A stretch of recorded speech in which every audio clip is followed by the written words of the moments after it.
Bonjour, je suis Alexandre Amazou. Aujourd'hui, je parlerai avec vous d'un thème important sur la prière. Ce sera un sujet en série et nous allons commencer aujourd'hui par le thème « L'origine de la prière ». Un thème important, un thème délicat que l'Église a obligation de savoir les tenants et les aboutissants si nous voulons avoir une vie réussie, surnaturelle. La prière, donc, est un sujet important, comme je le disais, et notre texte de base sera dans Genèse 4, verset 26. D'où vient la prière? C'est un élément important à savoir, parce que nous prions souvent sans savoir d'où vient la prière. D'abord, revenons au commencement.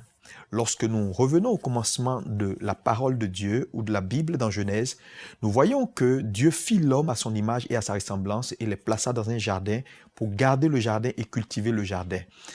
Et donc, nous constatons que Dieu donna un commandement important à l'homme et Dieu leur dit, « Vous mangerez de tous les arbres du jardin, mais vous ne toucherez point de l'arbre de la connaissance du bien et du mal. » À la suite, vous connaissez ce qui s'est passé, l'homme désobéit à Dieu, fait le choix d'écouter la voix du serpent et mange de l'arbre de la connaissance du bien et du mal.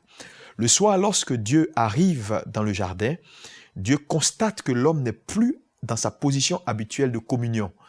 Dieu dit, « Adam, où es-tu » Adam répondit à la voix du Seigneur pour dire, « J'ai entendu ta voix, j'ai eu peur, je me suis caché. » Et le Seigneur lui dit, « Mais qui t'a dit que tu es nu ?»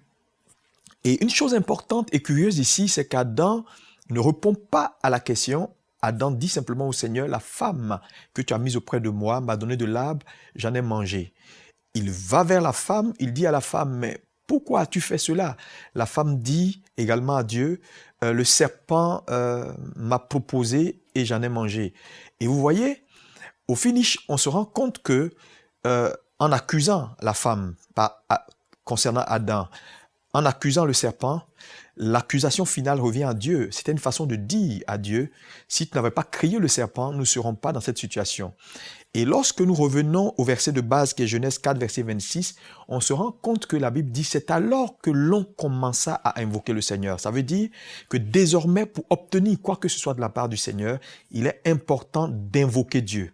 Voyez donc, la prière est venue du fait que Dieu donc a fait du bien à l'homme, l'homme n'ayant pas reconnu le fait que Dieu lui a fait du bien et a mis la faute sur Dieu, Dieu donc a décidé que désormais pour obtenir quoi que ce soit de sa part, il faut l'invoquer. Donc la Bible dit c'est alors que l'on commença à invoquer Dieu, commença à prier Dieu.